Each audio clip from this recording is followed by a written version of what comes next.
Buenos días, buenas tardes, buenas noches. Bienvenidos a un nuevo episodio de Aquí se habla Libertad del 26 de abril del año 2024. Como todos los viernes vamos a estar con Daniel Laud, arrimados al Mingo TV, el canal de José Domingo Blanco y Erika Mendoza Tobar, que en X consiguen como @Mingo Piso 1 y @Ementov. Y en Instagram consiguen a ambos como @Mingo TV y @Erika Mentov. Al profesor Daniel Laud lo consiguen como @Daniel Laud con H intercalada, Daniel Laud, y en X. Y les recomiendo que lo sigan. Él siempre anda proponiendo buenos posts. A mí me pueden conseguir como @BJMC. Gracias a Catherine Manzano en la producción ejecutiva de este programa. Y ustedes saben que con el profesor Daniel Laud, que es economista y doctor en historia, además especializado en economía liberal, economía austríaca, y nosotros hablamos de eso precisamente los viernes. Si no hablamos de historia, hablamos de economía. Si no hablamos de economía, hablamos de historia.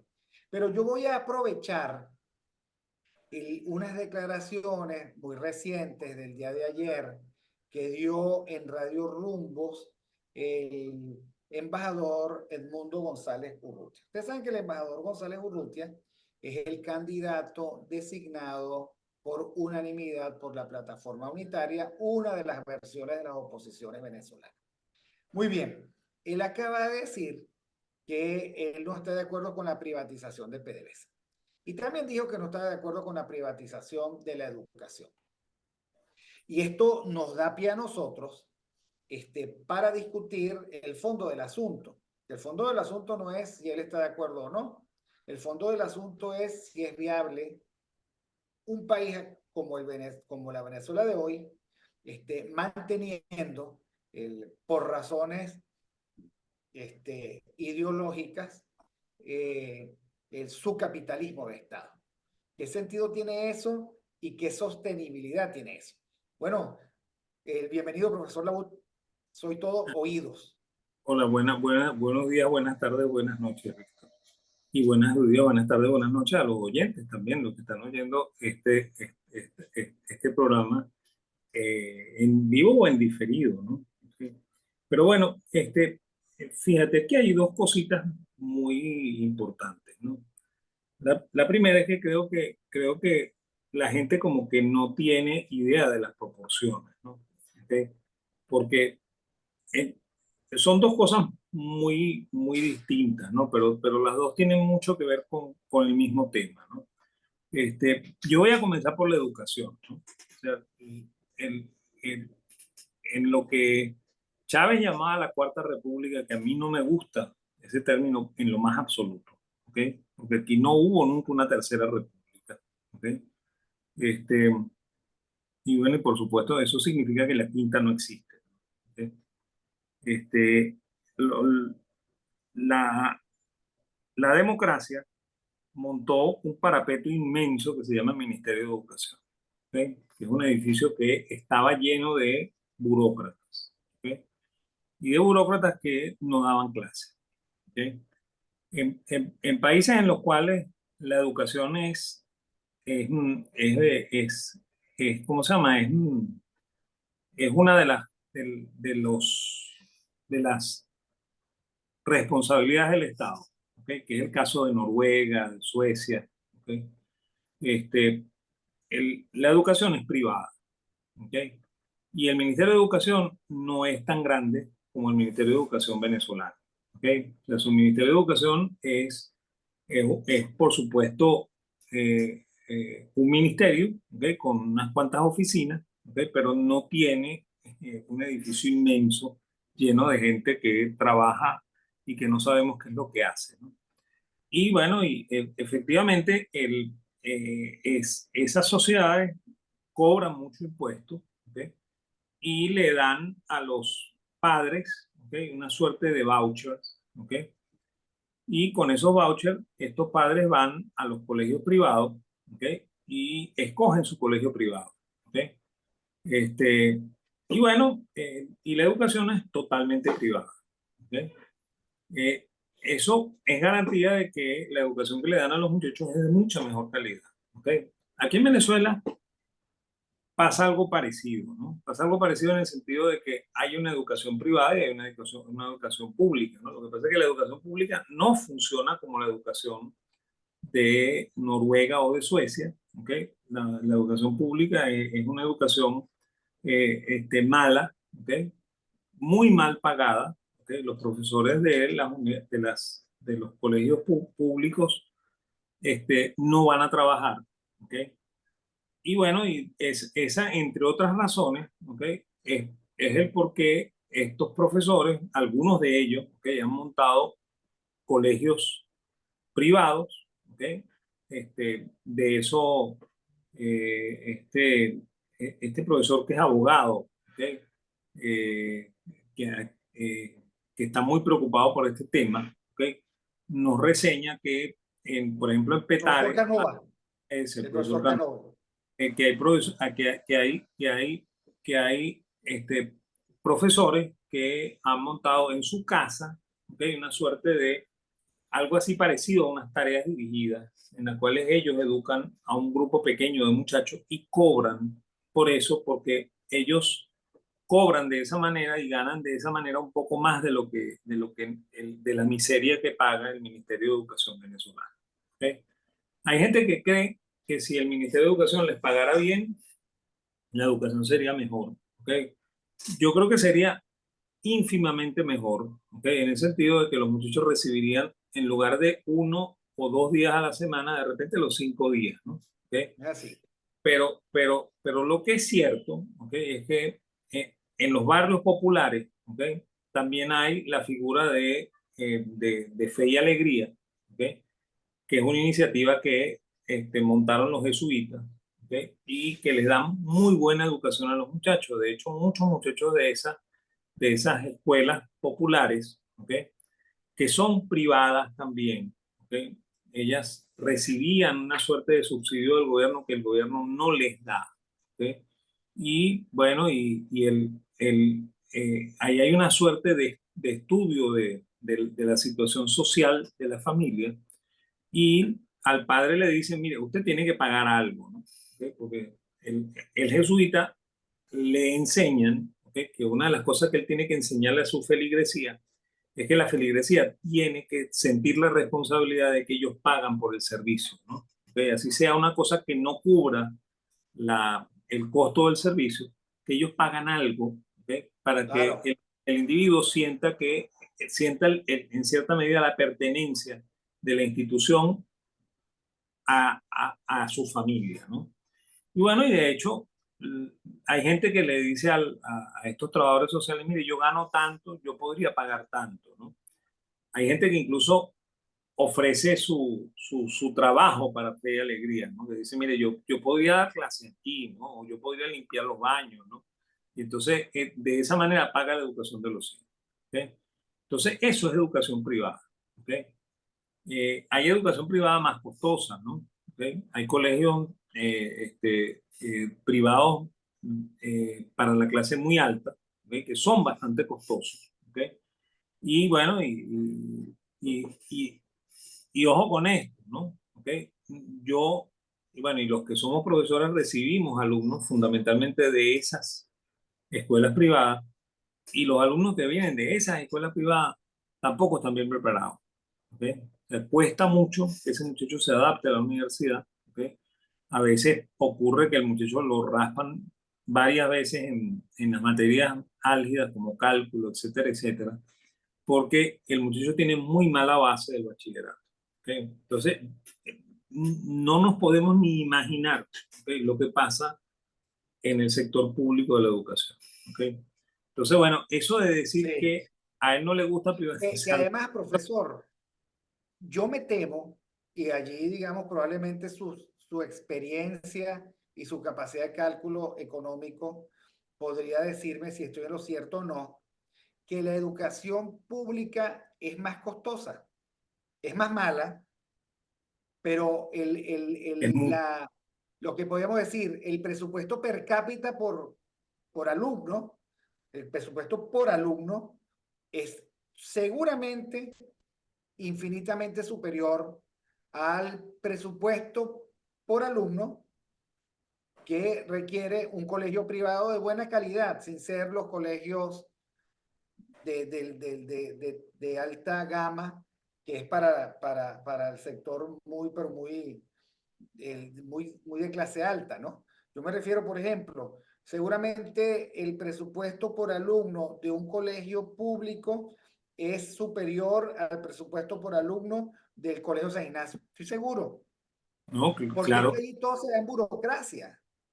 O sea, lo que administra el gobierno deja de tener sentido. Cuando decían en Venezuela, bueno, hospitales sin pabellones habilitados, pero con 400 asesoristas, un presupuesto para el asesor, 500 porteros. Allí uno ve la pérdida de foco, ¿no? Y lo mismo debe pasar con el Ministerio de Educación, lo mismo pasa en las universidades, ¿no? Públicas. El modelo de la universidad pública es muy burocratizado, a expensa de las holguras que deberían tener los profesores y los investigadores, y el modelo de las universidades privadas, sin duda, son más eficientes, y uno ve más profesores que empleados, ¿no? En el sentido de soporte, ¿no? Como debe ser, creo yo. Claro, no, y tienes toda la razón. O sea, la imagen del edificio del Ministerio de Educación te dice que el costo de la educación pública es muy alto. ¿Ok? Y es más, mira, yo tengo que decir por infinitas veces que a mí no me gusta el señor Milei. ¿Ok? Pero a mí me pareció sensato, ¿ok? Lo que él le propuso a la gente de la Universidad de Buenos Aires, ¿no? Que está bien, yo les voy a mandar plata, pero yo voy a auditar eso. ¿Ok? Auditar. Claro, porque es que una de las cosas que los venezolanos no entendemos, ¿ok?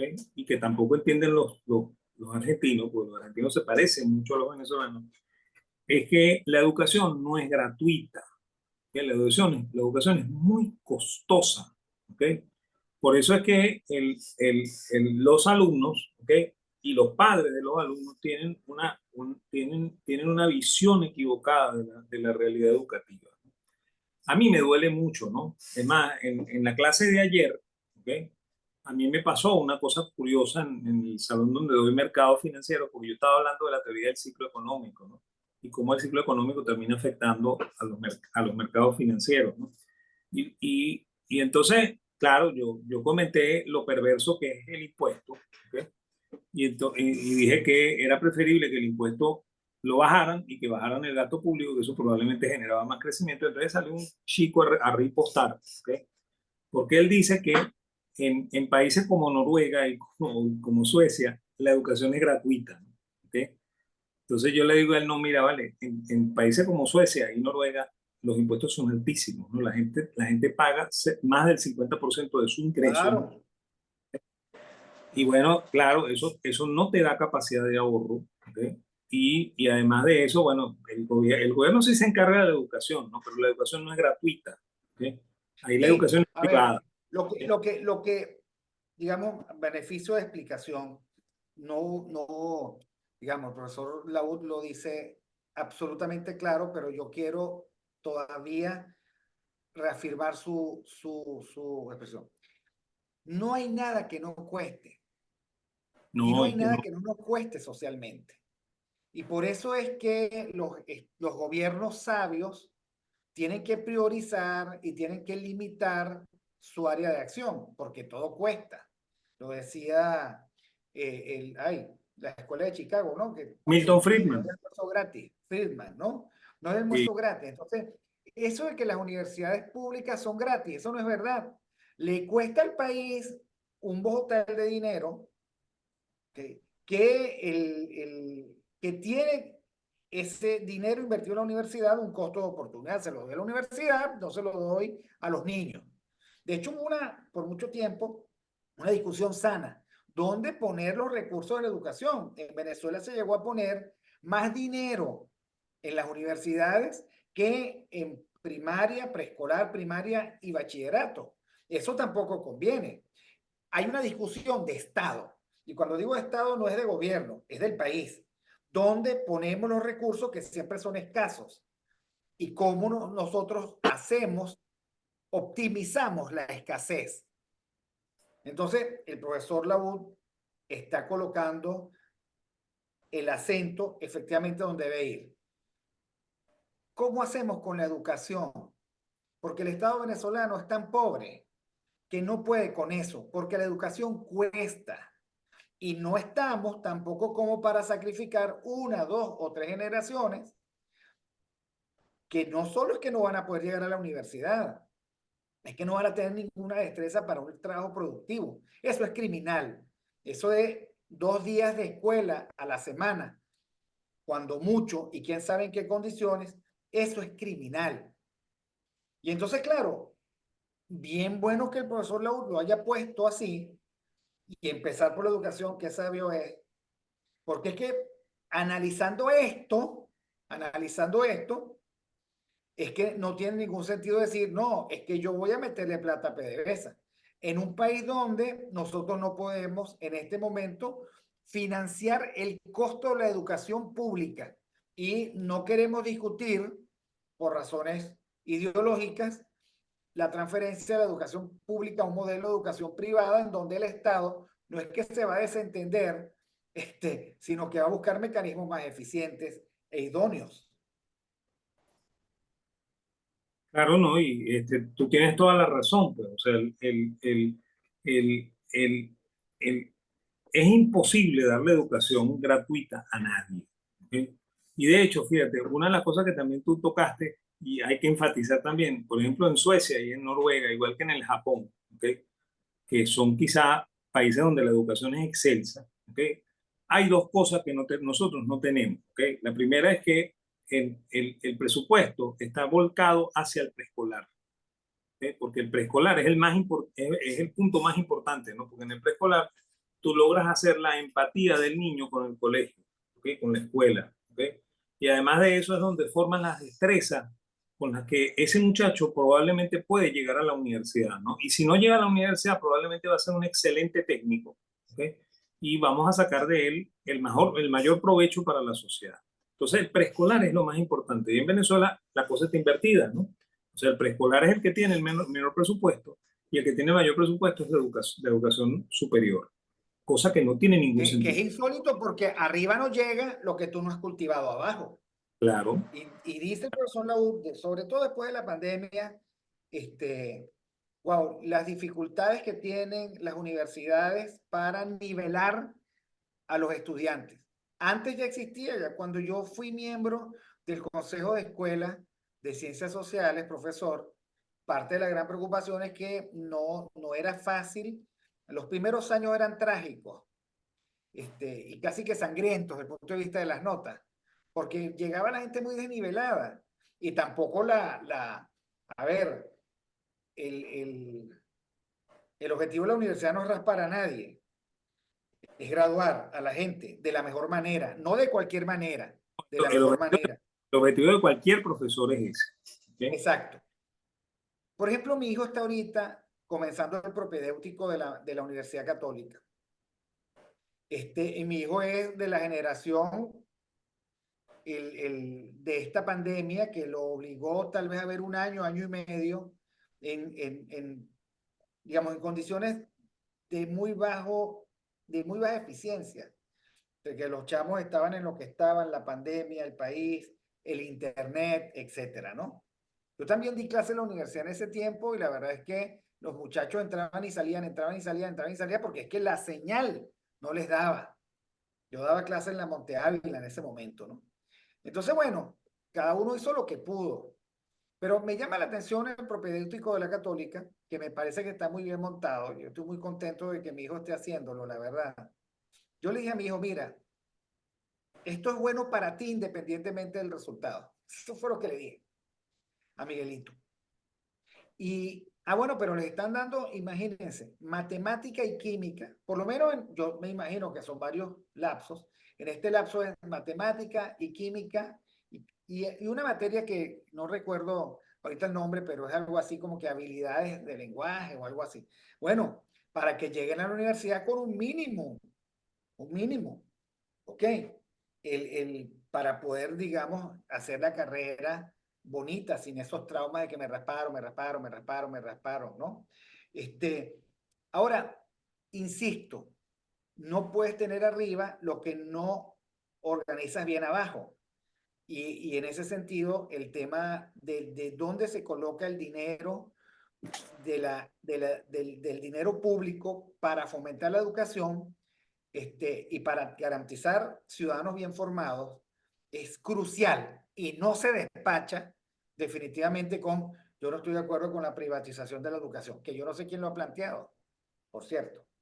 Pero lo que sí está claro es que aquí hace falta muchísima reflexión desde el punto de vista económico, desde el punto de vista de los contenidos, muchísima reflexión sobre qué vamos a hacer con la educación. Sí, Muchísima. bueno, ¿Y cómo vamos a salir del atolladero de un sistema educativo devastado, sin maestros? ¿Ok? Igual que lo que va a pasar cuando caigamos en cuenta de que se ha devastado el sistema de salud y que muchos de nuestros médicos se fueron.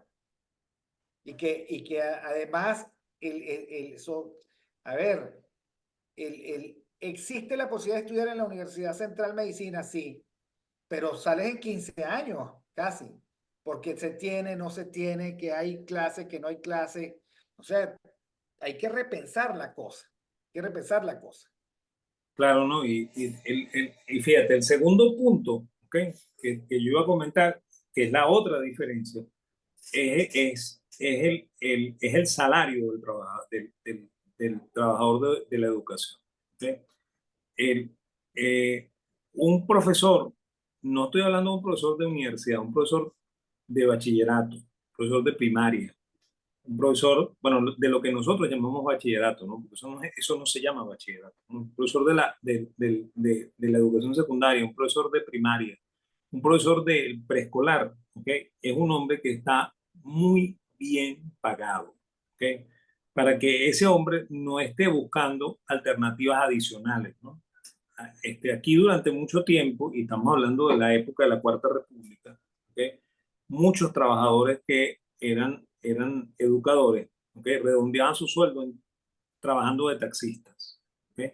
Daban clase mediodía y el otro mediodía en otro lado y después trabajaban como unas 6 horas con su carro dando vueltas por ahí. ¿Okay?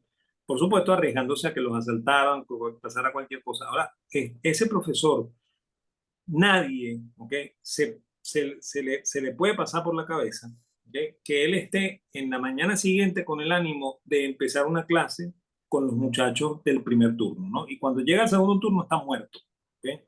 Así es. Entonces, eso es imposible, pues, ¿okay? Tú tienes que pagar muy bien al educador, no al burócrata del ministerio, tienes que pagar muy bien al educador, ¿ok? Y bueno, y eso también significa volver a voltear todo el presupuesto. ¿Okay? Y bueno, y por eso, mira, yo saludo mucho, ¿ok? Si aquí en algún momento se les ocurre copiar el esquema de Noruega y el esquema de Suecia y darnos vouchers, darle voucher a los padres para que los padres paguen la educación de los hijos, ¿no? ¿Ok? Que le va a La, salir más barato al gobierno. Yo me claro, imagino bien, profesor, que esas manías centralizadoras que el ministerio firma hasta el último título, o sea, toda sociedad basada en la desconfianza es una sociedad costosa e ineficiente. Entonces, por ejemplo, de una universidad como la Universidad Católica Metropolitana Monte Ávila, que tiene años demostrando que sabe del negocio, pues, ¿no? claro, Bueno, no puede y- firmar, no, la porque es un gente, negocio, no puede firmar un título. Tiene que firmarlo el ministro de Educación. Y claro, para eso tú montas nada más y nada menos que una burocracia, eso que llaman, y lo discutí aquí con el rector de una universidad en Panamá, y él me decía, bueno, que cada día aquí en Panamá es más difícil acreditar el título de otra universidad. Cuando hay rankings de universidades absolutamente de primer orden en América Latina, que además están asociadas, ¿no? Está la Asociación de Universidades Jesuíticas. Me imagino que hay varias. Entonces, no tiene ningún sentido que tú cruces la frontera. Estos son inventos de los gobiernos, con el perdón del profesor Labud, para joder a los ciudadanos. ¿Ok? O sea, gobiernos que se llenan el buche diciendo que vivimos la sociedad global y te piden visa, te piden que acredites, te piden que apostilles, te pides... Cuando en un mundo digital, eso no tiene sentido. Claro, Eso no tenía sentido en la época de Cristóbal Colón, Felipe II, qué sé yo, Carlos III, pero el Felipe V, pero de verdad, en este momento donde lo digital es demasiado loco. Por un lado, por ejemplo, tú puedes sacar en Venezuela el RIF digitalmente con una firma electrónica y por otro lado, Felipe II, ministro de Educación, tiene que firmar el título.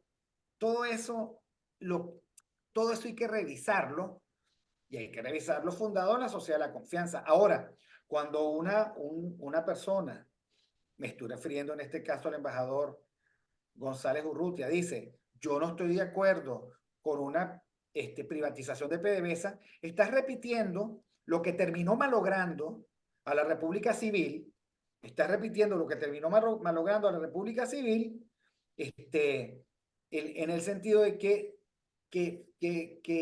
era la desconfianza hacia los privados. O sea, yo tengo que ser el dueño de PDVSA porque yo desconfío de los privados. Yo desconfío, por lo tanto, del ciudadano. Yo creo que soy el único que puede redistribuir y la redistribución es un invento patético, además, ¿no?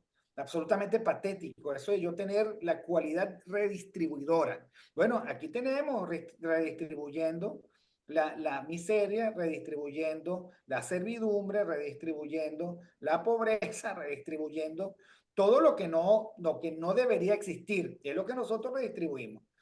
Eso es lo trágico, me parece a mí.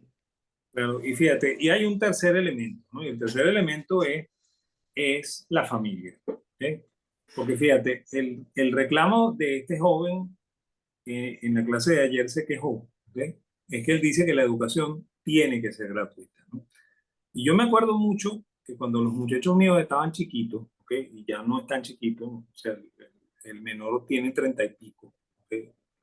Y está graduado y trabaja y todo lo demás, ¿no? Pero cuando ellos eran pequeños, ¿ok? Curiosamente, un exalumno mío, ¿ok? Era padre de uno de los hijos que también estaba en el Colegio San Agustín, que fue donde estudiaron mis dos hijos, ¿no? El Colegio San Agustín de aquí del Paraíso. ¿Ok?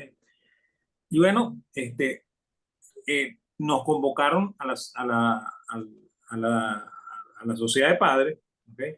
Porque querían subir la tarifa, ¿ok? Y bueno, y otra vez estamos no en el inicio del gobierno de Chávez, ¿no? Sino en los finales del gobierno de Caldera, ¿ok? Cuando los hijos míos estaban en primaria. Y entonces, yo, primaria uno y secundaria el otro. Entonces, yo levanté la mano dando mi aprobación al aumento del, de la cuota, ¿no? Y ojo con esto, yo soy un profesor universitario, ¿no? Yo no gano mucho dinero, ¿no? Es más, muchas veces tuve que pedir las prestaciones sociales mías para poder pagar la educación de mis hijos, ¿ok? Y no me quejo de eso, ¿ok? No me quejo porque, de hecho, mira, yo agradezco mucho la educación que le dieron porque eso contribuyó a que yo les fuera bien en la universidad y echaran para adelante y hoy en día sean gente responsable que trabaja y que tiene familia, ¿ok? Entonces yo eso lo agradezco mucho, ¿no? Además yo traté de darle un buen ejemplo a ellos y siempre se los dije, ¿no? Le dije que las cosas se pagan, ¿ok?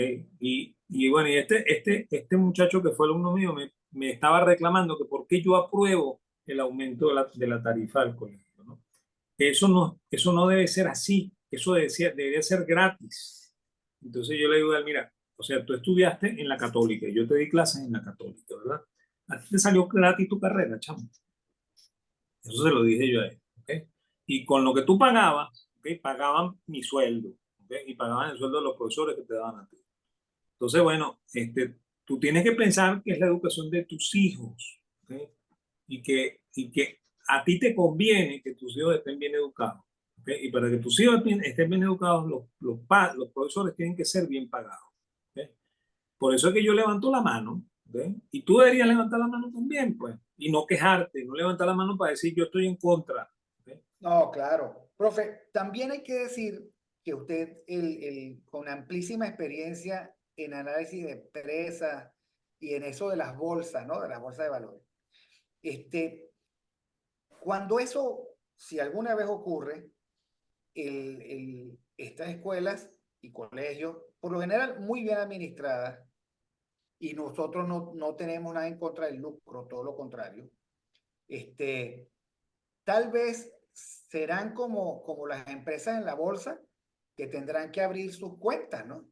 Y decir, mire, esto se administra bien, como hacen los clubes también, los clubes tienen que rendir cuentas necesariamente porque todos son socios propietarios y bueno, y todo se discute, ¿no? Y eso genera ciertos equilibrios de polis que no quita que un club o que otra asociación de ese tipo no caiga en manos de un demagogo, ¿no? O que allí no haya, o se exprese eso que se llama la ley de hierro de la oligarquía. Pero, de nuevo, uno, las escuelas cuestan, la educación es costosa, no hay nada similar a gratis en la educación. Los gobiernos lo pagan con los recursos del Estado que siempre son escasos, ¿ok? Y que tienen que administrarse de la mejor manera. Los administradores de los gobiernos no son los dueños de los recursos y por lo tanto tienen que ser buenos administradores, líderes benevolentes y servidores públicos humildes, que no tienen por qué estar restregándole en la cara nada a nadie. Y creo que desde el punto de vista del gobernante, tienen que mantenerse abiertos a las mejores posibilidades. Si lo privado es más eficiente, entonces privado será, punto. Claro. Privado será. No, y normalmente lo privado es lo más eficiente. ¿Okay? Claro. Vale, Claro. eso nos lo ha demostrado la práctica consecuente, ¿no? ¿Okay? Yo entiendo mucho, ¿okay? Y eso tiene mucho que ver con la gente que tiene mi edad, ¿okay? Y bueno, y tú te estás acercando y probablemente también tienes algo de eso, ¿no? Que también estás pensando, o sea, tú habrás oído a gente más o menos contemporánea a ti en la que decían que la educación pública era mejor que la privada, ¿no? Eso es un mito, ¿ok? Porque de hecho, mira, yo estudié en La Salle, ¿ok? Y estudié en La Salle Vieja, en la Salle de Tienda Honda, ya cerca del Panteón Nacional, ¿no? Cerca de lo que hoy en día también es la Biblioteca Nacional, ¿no? Y bueno, y ahí está el cuadro de los que se graduaron, ¿ok? En los años, en los años 20, en los años 30, en, en La Salle. Y ahí hay apellidos que a uno lo dejan frío, ¿ok? Ahí hay gente de apellido Machado, hay gente de apellido Granier, ¿ok? Hay gente, hay gente de apellido Zuluaga, ¿ok?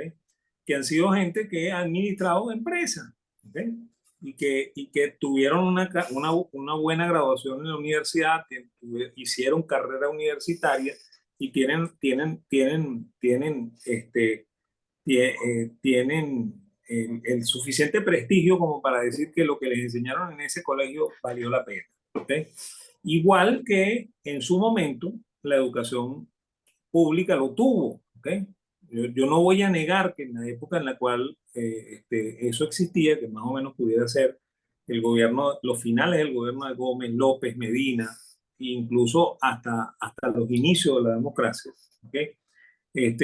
Hubo una muy buena educación pública, no lo voy a negar, ¿okay? Pero la educación privada no desmerecía, ¿okay? Y bueno, ¿y por qué la educación pública se dañó? Por ese mismo fantasma de la burocracia, pues, por ese edificio que se construyó y se llenó de gente, ¿okay? Que no aportaba nada, ¿okay? A la educación de los muchachos. ¿Okay? Y esa es la razón por la cual es preferible, ¿okay? Que exista un sistema de vouchers, ¿okay? Que desaparezca ese edificio, ¿okay? No es que desaparezca, que ese edificio sea privatizado, que se lo vendan al sector privado, ¿okay? Y que los empleados que estén ahí, si es que son de verdad educadores, bajen de ese edificio y se pongan a dar clases y vivan de su sueldo, ¿okay? Y que todos los colegios sean privados, ¿okay? Y que bueno, y que lo podamos pagar, bien sea con el voucher o bien sea porque este país algún día se reencausa, ¿okay? y los ingresos le permiten a un padre, ¿okay?, pagar la educación de los hijos. ¿Okay? Entonces, yo creo que así es como debería ser. ¿Okay? Ahora, fíjate, la otra gran pregunta tuya es PDVSA. ¿Okay? Vámonos para allá. ¿Okay? Vámonos para allá. ¿Okay? Fíjate, ¿qué es PDVSA? ¿Okay? ¿Qué es PDVSA hoy, no? ¿Y qué fue PDVSA? ¿Okay? Aquí hay una cosa que hay que comentar. ¿Okay? Cuando PDVSA se funda en el año 1976, ¿okay?, que es cuando se nacionaliza el petróleo en Venezuela, ¿okay?, y quien hace esto es Carlos Andrés Pérez. ¿Okay? Carlos Andrés Pérez nacionaliza el petróleo. Y fíjate, aquí viene otra de mis cosas que me duelen, ¿no? Yo doy una materia en la Escuela de Administración de la Católica que se llama Historia Económica Empresarial, ¿no? Entonces yo le digo a los alumnos, bueno, cuando llegamos al siglo XX, yo comento que a PDVSA la nacionaliza Carlos, o sea, que el petróleo lo nacionaliza Carlos Andrés Pérez y ahí nace PDVSA, ¿no? Entonces, una vez una alumna levantó la mano y dijo, profesor, yo no sé, pero yo creo que el petróleo lo nacionalizó fue Chávez, ¿okay? Y PDVSA también, porque PDVSA era privada. Bueno, pues, ¿ok? Eso lo que da es dolor, ¿no? O sea, que un muchacho que por supuesto no lo vivió, ¿ok?, diga una cosa de esta porque probablemente algún profesor malintencionado le dijo una cosa equivocada en el bachillerato, ¿no? ¿Okay? Yo tuve que ponerme a hablar con la muchacha, recomendarle que leyera cosas, ¿okay?, porque la verdad es que eso da dolor. ¿Okay? Bueno, pero ¿qué pasó, no? O sea, fíjate, el petróleo en Venezuela se comenzó a producir en el año de 1912. ¿Ok? Fue muy tímido. ¿Ok?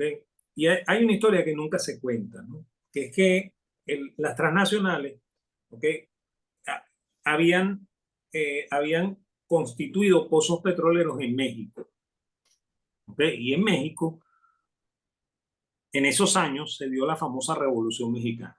¿Ok? Y o sea, estas transnacionales, fundamentalmente la Standard Oil, que todavía existía, ¿okay?, y la Shell, que todavía existe, ¿okay?, y la British Petroleum, ¿okay?, que también todavía existe, ¿okay?, comenzaron a sacar petróleo en, en México, ¿no? ¿Okay? El gobierno mexicano, ¿okay?, que cambió de líder, porque el líder había sido Porfirio Díaz durante muchísimo tiempo. Porfirio Díaz fue un hombre que gobernó casi lo mismo, un poco más de lo que gobernó Gómez, pero deja de gobernar en el año de 1905, ¿no? Y bueno, él, este, él abandona México, ¿okay?, y ganan las elecciones los revolucionarios, ¿no? Gana Francisco Madero, después a Francisco Madero lo fusilan, ¿okay? Y bueno, en la medida en la que se fue desarrollando la revolución, ¿okay?, hasta la llegada del presidente Lázaro Cárdenas, ¿okay?, la vida de las transnacionales en México se volvió un infierno. ¿Okay? Las transnacionales no eran bien queridas. ¿Okay? Hasta que un buen día Lázaro Cárdenas decidió la nacionalización de, el negocio mexicano del petróleo y crea Pemex. ¿Okay? Eso pasa en 1936. ¿Okay? Y bueno, el, en el interín, ¿okay?, las transnacionales fueron buscando una alternativa, ¿no? Y bueno, como en Venezuela había ocurrido que había un lago de petróleo en el estado Sucre, que es el lago del Guanuco, ¿okay?, que es el que se le saca asfalto, ¿okay? Y además de eso, había lagunas de petróleo en una hacienda del estado Táchira que se llamaba la Alquitrana, ¿okay? Entonces ellos decidieron probar, ¿okay? Fíjate, en ese momento no había satélites como hoy, ¿okay?, que te permiten No, no decir había estudios geológicos demasiado sofisticados. sofisticado. ¿Okay? O sea, hoy en día pasan los satélites y los satélites hasta te dicen dónde tienes que meter el taladro para no perder el taladro. ¿Okay? Entonces, bueno, se vinieron primero la Shell, ¿okay?, y la British Petroleum. La Standard Oil no se atrevió a venirse a Venezuela. ¿Okay? Y bueno, y comenzaron a perforar, ¿okay?, ahí cerca de Cabimas, ¿no? Y bueno, y descubrieron petróleo. ¿Okay? Es más, el reventón del Barroso en 1920 fue el que marcó el cambio definitivo de Venezuela, ¿okay? Y bueno, y además de eso, ¿okay? La avenida de la Standard Oil. Ahí la Standard Oil decide que ya no va a seguir en México y que se viene a Venezuela, ¿no? Entonces nosotros nacimos, ¿okay? Porque ese país que se llama México, que era el segundo país productor de petróleo del mundo, ¿okay? Y el primer exportador, ¿okay? Le puso la vida de cuadritos a las transnacionales, ¿okay? Y nosotros como que nunca entendimos esa historia, ¿okay? Nunca nos entró aquí en la cabeza. Entonces los primeros años, ¿okay? Fueron años de cordialidad, ¿okay? Porque el general Gómez fue relativamente cordial con las transnacionales, ¿okay? Les dejaba trabajar, ¿okay? Cuando llega López, López empieza a complicar la cosa, ¿okay? Medina la complica más, ¿okay? Los adecos la complican terriblemente más, ¿okay? Porque los adecos tienen una concepción del petróleo que está equivocada, ¿okay? Y eso es lo que después explota en Carlos Andrés Pérez, ¿okay? Después viene Pérez Jiménez reconoce que él no tiene la habilidad para sacar petróleo, entonces Pérez Jiménez abre otra vez de nuevo el proceso de concesiones y otorga más concesiones, y Venezuela pasa a ser uno de los principales, o sea, el segundo, bueno, desde 1920 es el segundo país productor de petróleo y el primer exportador de petróleo, ¿no? Es solamente cuando está dando la vuelta, ¿okay? El gobierno de Pérez Jiménez, que comienza a decaer la producción petrolera porque empezaron a hacerle la vida imposible a las transnacionales. El primer evento que ellos hacen es que en el año 58, cuando tumban a Pérez Jiménez, ¿okay? Y esto lo tengo que decir con dolor, porque a mí el gobierno de Pérez Jiménez no me gusta ni me simpatiza, ¿no? ¿Okay? El primer error de la Junta de Gobierno es elevar el impuesto petrolero al 60%. ¿Okay? Por supuesto, eso fue elogiado en todos los países productores de petróleo. Todos se anotaron en la fiesta de cobrarle 60% de impuestos a las petroleras, ¿okay? Y las petroleras se lo tuvieron que calar, ¿okay? Y lamentablemente, ¿okay? El presidente de la Standard Oil, ¿okay? En Venezuela, de lo que se llama la Exxon en Venezuela, que la creó la Petroleum Corporation, le había dicho a los inversionistas en Estados Unidos que las relaciones con el gobierno venezolano iban a mejorar sensiblemente con el cambio de gobierno de Pérez Jiménez para la democracia, ¿no? Y de repente él está en Nueva York haciéndole este anuncio a la junta directiva y bueno, y se le cae encima el mundo porque el flaco Sanabria firma el decreto por el cual se aumenta el impuesto petrolero. Bueno, el Bueno, eso le hombre, pasó igual que a Chamberlain con Hitler. claro, el hombre perdió su trabajo, ¿sabes? O sea, lo Claro. votaron, lo sacaron de la presidencia de la Creole en Venezuela, ¿no? Y bueno, siguieron, ¿okay? Y siguieron complicándole la vida a las transnacionales, ¿okay? Las transnacionales decidieron no invertir, ¿okay? Y entonces decidieron reducir el ritmo de la inversión, ¿okay? La explicación que normalmente se da en la historia de Venezuela es esta, ¿okay? Las transnacionales se portaron muy mal, bajaron la inversión, ¿okay? Y entonces al gobierno no le quedó más remedio que nacionalizar, ¿okay?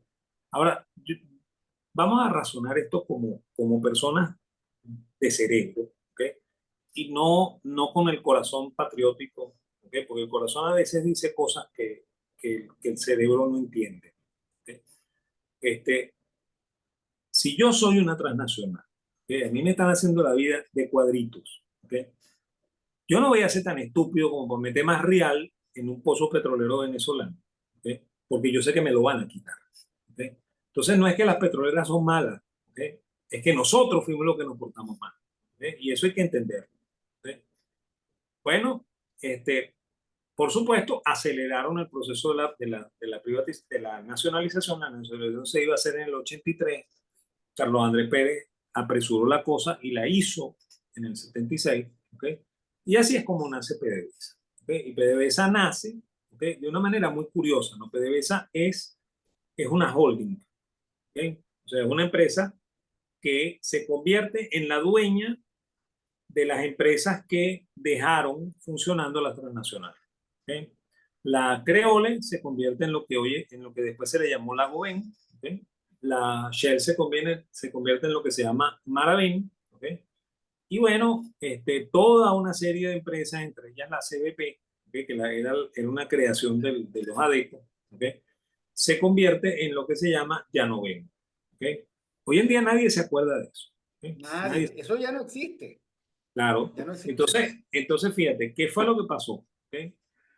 La gente de la Creole, que todos eran empleados venezolanos, porque aquí no había ningún enclave, como dicen los malos libros. ¿Ok?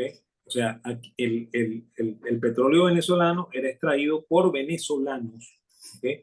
Bajo la tutela de la transnacional que se llamaba Creole Petroleum Corporation. ¿Ok? Por supuesto, la Creole era la que ponía los reales de la inversión, era la que pagaba los taladros, ¿ok? La que pagaba los tubos y metían y perforaba y sacaba petróleo. ¿Ok? Entonces, bueno, esos empleados pasan a ser empleados públicos. ¿Ok? Y la empresa que se llamaba Creole y su presidente, ¿ok? Que era un venezolano, ¿ok? En ese momento creo que era ay Dios mío, me va a fallar la memoria, ¿no? Pero es un personaje famoso en Venezuela, ¿ok? Que ya falleció. General Rabar, ¿no era? No, Rabar era el presidente de PDVSA, ¿ok? Pero el presidente de la Creole, ¿ok? Ah, ok. Era, mira, es un trader que trabajaba con Rafael Tudela, ¿ok? ¿Te acuerdas de Rafael Tudela? Tenía también algo de negocio de venta de petróleo, ¿ok? Él después que se sale de PDVSA trabajó con, con Quiros Corradi, me acordé el nombre, ¿ok? Alberto Él, Quiroz Corrales. él es el presidente de la Creole, ¿ok? Y era el presidente de la Creole y pasó a ser el presidente de ¿cómo se llama? De Corcovén. ¿Okay? Entonces, bueno, por lo cual, lo único que se hizo fue transferir, ¿okay? Los empleados de empleados privados a empleados públicos. ¿Okay? Y bueno, la primera orden que reciben los de PDVSA, ¿okay? Es bajar la producción, ¿okay? Y después el gobierno de Pérez y el gobierno de Luis Herrera lentamente van a ir subiendo la nómina, ¿no? Porque los empleados que inicialmente estaban, ¿okay? fueron adornados, ¿okay? Con una serie de empleo nuevo, ¿okay? Que por supuesto debe ser empleo La político. PDVSA fue la joya de la corona del clientelismo. Claro, Así es entonces, como hay que verlo. Entonces, entonces, imagínense ustedes, es el mismo modelo de las escuelas. Termina siendo el petróleo caro porque todo lo que los costos asociados a la bueno, exploración y explotación también había que sumarle los costos clientelares, ¿no? fíjate, Mucho cuando yo, dinero. cuando yo explico eso en clase, muestro una laminita, ¿no? Porque en la época de Medina, ¿okay? El sacar un barril de petróleo te costaba $2, ¿okay? Medina, ¿okay? En la época de Pérez, ¿okay? Cuando todavía PDVSA no existía, ¿okay? O sea, cuando se están yendo las transnacionales, ¿okay? El petróleo costaba $4 sacar, ¿okay? Por supuesto, ya el petróleo es más viejo, ¿okay? Hay una suerte de deterioro, también las transnacionales bajaron la producción y eso hace subir el costo de producción. Pero cuando entra Chávez, perdón, cuando está Caldera, ¿okay?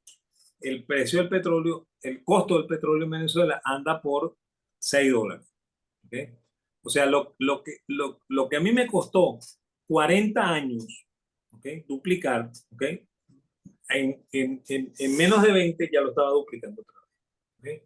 Y cuando en la última noticia que nosotros tuvimos de PDVSA, porque ya de eso no se hacen balances, no se muestran balances nunca, ¿okay? Es que PDVSA andaba por un costo de producción de $20 por barril. ¿Okay? Claro, O sea, que lo imagínate tú. multiplicaron por 5. ¿Okay? Y la otra Porque, cosa, de nuevo, es que el profesor, la moraleja es la misma. O sea, no hay almuerzo gratis. Cuando Chávez empezó a decir, no, que PDVSA se encargue de el programa de alimentación, PDVSA se encargue de tu casa bien equipada, que PDVSA se encargue de, esos son costos. de los Y bonos, en algún lugar tienes que cargarlo, alguien tiene que producir ese dinero. Y los para colmo, famosos, PDVSA se convirtió, digamos, PDVSA, tal vez eso usted tendría que explicarnos lo mejor, pero PDVSA prostituyó al BCB y el BCB prostituyó a PDVSA con el Claro, tema de compro bolívares, te vendo dólares, ese tipo de cosas, ¿no? claro, porque es que de PDVSA salía la plata de los bonos de la patria, ¿no? O sea, todo ese regalero, todo ese regalo que Chávez supuestamente daba, ¿okay? Salían de PDVSA, ¿no? Y como PDVSA no producía petróleo ya, ¿okay? Entonces en realidad salían era del Banco Central, ¿no? Y entonces eso era un montón de dinero que se creaba sin respaldo, ¿okay? Y eso fue lo que alimentó la inflación. Después la gente dice, no, que es la culpa del dólar, que es la culpa de los especuladores, que es la culpa de los comerciantes, ¿ok? Y, y todo tiene que ver con esto, pues todo tiene que ver con el problema de cerebro del venezolano de creer que todo tiene que ser propiedad del Estado, ¿ok? Pero fíjate, hay una cosa que también tenemos que tocar aquí, ¿no? ¿Ok? Este, cuando, cuando llega a la presidencia por segunda vez Caldera, ¿ok? Y aquí hay que hacer otro contraste otra vez entre el gobierno de Carlos Andrés Pérez II y el gobierno de Caldera, ¿no? Porque el gobierno de Carlos Andrés Pérez II siempre se identifica como un gobierno bueno, ¿ok? La gente siempre dice, no, ese gobierno era bueno. Si hubieran hecho eso, nosotros no estuviéramos como estamos, ¿ok? No, ellos hicieron eso y estamos como estamos, ¿ok? O sea, eso no es así. La historia no es como la cuentan ellos, ¿ok? Y no es como la cuenta el general de la población, ¿no? O sea, la mayoría de la población, ¿ok? El, cuando, cuando Miguel Rodríguez llega a, a ser presidente de Corpiplan, él recibe, ¿ok? A Justi, que es el presidente de PDVSA. Y Justi le plantea a él un plan para duplicar la producción petrolera, ¿ok? Y ese plan, por supuesto, involucraba nuevas concesiones, ¿ok? Y la respuesta de Miguel Rodríguez es una respuesta absolutamente miope, ¿ok? Absolutamente miope, ¿ok? Es que nosotros queremos hacer desarrollar la economía no petrolera, ¿ok? Nosotros no queremos desarrollar más el petróleo. El petróleo se va a quedar tal y como está, ¿ok? Esa fue la respuesta que recibió Yucatán, ¿ok? Y de nuevo, Entonces, la mirada del burócrata, la mirada del estatista, es pero, una mirada siempre errada. pero es que fíjate, Es simplemente es, decir, lo que yo no quiero ser capitalista de Estado y vamos a desatar la furia de mercado, que todo el mundo pueda invertir, que haya facilidades, que haya mucho mercado. Es la única forma. Desde las oficinas de planificación no se genera ni un buen negocio, ni uno, ni uno. es que no tienen criterio y la prueba está en eso, ¿no? O sea, si a ti te dicen vamos a duplicar la producción petrolera, ¿ok? Te están diciendo, mira, vamos a duplicar el PIB petrolero, ¿ok? Y resulta que una de las cosas que hizo crecer a Venezuela entre la época del general Juan Vicente Gómez y los inicios de la democracia fue el crecimiento de la producción petrolera, ¿ok? O sea, eso es miopía absoluta, ¿no? Eso es desconocer la realidad. O sea, porque es que resulta que hay una suerte de vaso comunicante entre lo que hace el petróleo y lo que hace la economía no petrolera, ¿ok? Tú no puedes desarrollar la economía no petrolera sin desarrollar la economía petrolera, porque la economía petrolera es tu ventaja comparativa, ¿ok? O sea, eso es miopía, ¿ok? Ahora, fíjate tú, Pérez lo sacan, ¿ok? Ramón J. Velázquez entra en la transición, ¿ok? Y luego entra Caldera, ¿no? Y a Caldera lo trata muy mal la historia, ¿ok? Primero le echan la culpa de una crisis que él no generó, ¿ok? Esa crisis se genera en el gobierno de Pérez. La crisis financiera se genera en el gobierno de Pérez, ¿ok? Y nadie puede endilgarle a Caldera el que él hizo esa crisis, ¿ok? Él tuvo que enfrentar esa crisis, ¿ok? Y la enfrentó con, con, con el conocimiento que él tenía, ¿okay? Y con el escaso conocimiento que tenían muchos de los políticos venezolanos, ¿okay? Entonces, y por eso tuvimos las consecuencias que tuvimos con esa crisis, ¿okay? Pero esa crisis no es no es culpa de Caldera. Bueno, Caldera luego, al fin, él acepta firmar con el fondo, ¿okay? Se quita el control de cambio, todo ese montón de cosas que sí hizo Caldera que fueron muy buenas, ¿okay? Y entonces vuelve Justi a tocar la puerta. ¿Okay? Y Justi le toca la puerta, en esta ocasión a Teodoro Pekov. ¿Okay? Y le dice a Teodoro Pekov, mira, yo tengo un plan para duplicar la producción petrolera, pero tenemos que dar concesiones. ¿Okay? Porque resulta que PDVSA no puede duplicar la producción. ¿Okay? Y ojo, estamos hablando de lo que todo el mundo dice la buena PDVSA. ¿Okay? Esa buena PDVSA era incapaz de aumentar la producción petrolera. ¿Okay? ¿Por qué? Porque era una masa burocrática, ¿okay? Que lo único que hacía era seguir produciendo en base a lo que recibió de las transnacionales en el año 76. Y eso hay que decirlo. ¿Okay? O sea, esa PDVSA no era eficiente. Y lo mejor que se pudo haber hecho en ese momento, lo mejor que incluso pudo haber hecho Teodoro, ¿okay? Era privatizarla en ese momento. ¿Okay? Y decirle a la transnacional, mire, de aquí en adelante todos los pozos se los vamos a entregar. ¿Cuánto nos pagan ustedes por eso? Demasiado bien le fue, porque en esa época las tendencias privatizadoras, yo trabajé en programas de privatización de las empresas básicas del Estado. Eran, si tú lograbas argumentar, te lo compraban los trabajadores, te lo compraban. Ahora, lo que no lo compró nunca fue la clase política. Claro, porque es que el problema está en que esa es una fuente de empleo político. Así O sea, es, nunca lo compraron. Mira, nosotros llegamos a Alcázar de Benalún con un programa de formación para la privatización que yo dirigí y me llevé a Antonio Cova, estuvo Miquel de Viana, y lo que dábamos era conferencias, conferencias y conferencias, y medíamos. Cuando llegamos, 9 de cada 10 trabajadores estaban en contra.